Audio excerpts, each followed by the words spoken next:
احلى شيش طاووق ده ولا ايه؟ النهارده هنعمل اجدع شيش طاووق هتدوقوه في حياتكم. طريقته سهله وبسيطه وما اخدتش تسويه اكتر من ربع ساعه. والطعم ايه حكايه. وتعالوا نجيب الموضوع من البدايه.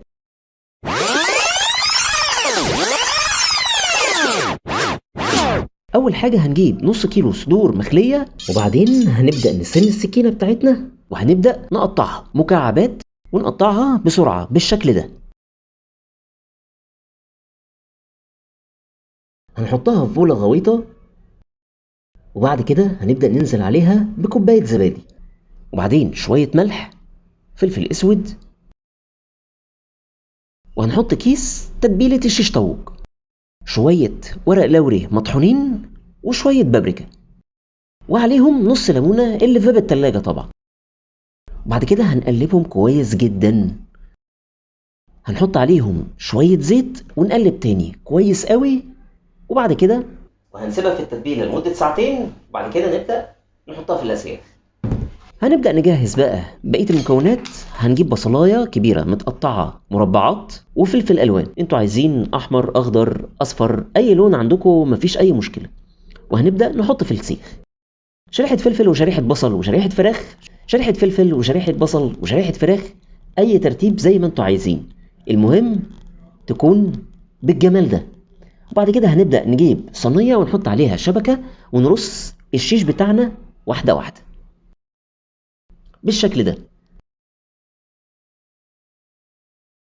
قبل ما ندخلها الفرن هنحط في الصينية كوباية مية أو اتنين، وبعد كده هندخلها في الفرن لمدة ربع ساعة على حرارة 200.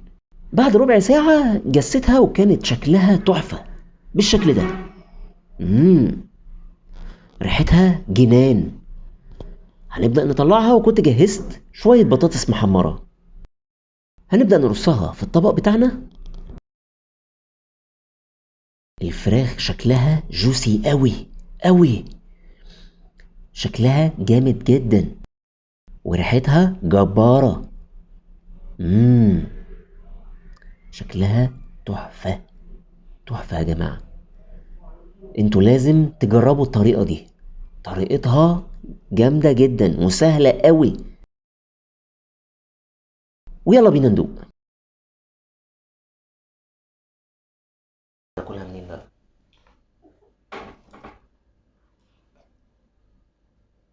مم. مم.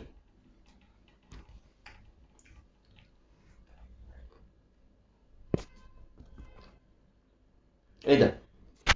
ده ايه ده؟ ما حصلش. لا ما حصلش. دوق يلا.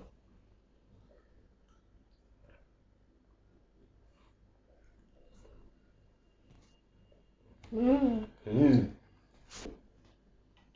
ما تنسوش تعملوا لايك وشير وتمنشنوا لحبايبكم اللي تاكلوهم الاكله دي. اشوفكم في فيديو جديد.